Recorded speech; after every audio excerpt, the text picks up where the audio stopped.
All right, turkey season's right around the corner, and you might be at home getting all of your gear ready, but you're wondering, am I bringing enough stuff into the woods, or am I not bringing enough stuff in the woods? What else can I bring? I thought what would be a good idea is I broke apart my turkey vest to show you what I take into the woods and really what I feel confident with.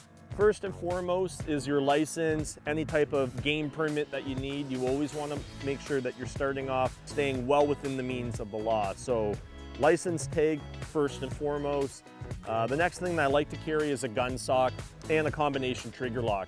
Gun sock can easily be slid off your gun. Some places requires your gun being cased before legal shooting hours or after legal shooting hours to and from your setup.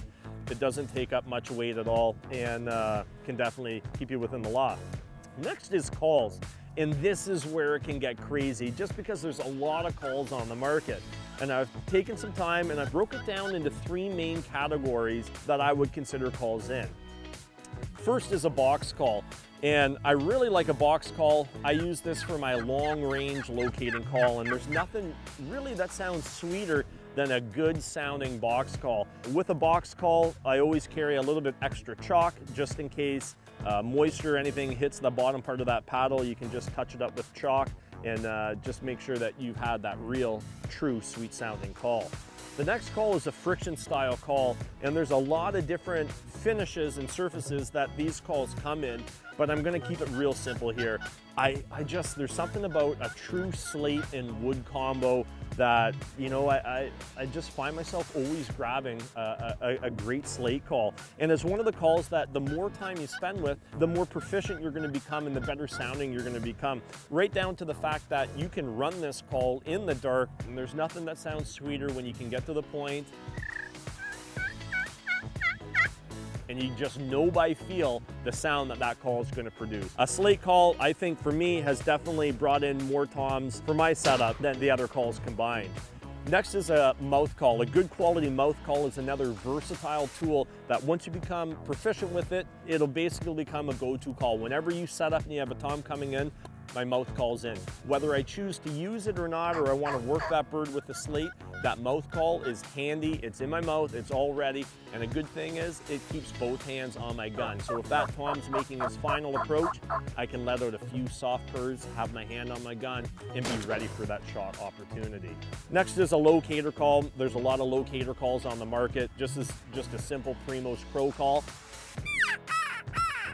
And this is a call that I'm gonna use if I have a bird that comes in and he goes silent. All I need him to do is just let out one gobble and I can pinpoint his location. Now, getting into some real fundamental pieces of gear here, I always am a big believer in make sure you have a set of quality binoculars or optics when you hit the field. From my past experience, I found that a set of 10 by 42s is the perfect marriage between power and weight. Very seldom do you even realize these things are around your neck or in your holster, and they can surely help you pick apart all of the terrain to make sure you're not walking away from an approaching longbeard. Flashlight, good quality flashlight. If you're like me, you've dropped some stuff in the dark, having a hard time finding it, flashlight is essential. A good set of ratchet snips. You can make those final adjustments if you need to build a ground blind, you get caught out in the open. Snips surely do come in handy. Now, especially if you're in tick country, a good quality bug spray, I think is a staple in all of my hunting packs. I really have come to trust Deep Woods Off. Good thing about Deep Woods Off is it repels against ticks as well. And if you've turkey hunted anywhere in Ontario, you're more than likely in tick country. So having a good quality bug spray that you can trust, make sure that those ticks stay out in the woods and don't come home with you. Good quality Havlon knife so I can notch my tag when you're successful. Now I'm gonna get into a few luxury items, self-explanatory, when nature calls.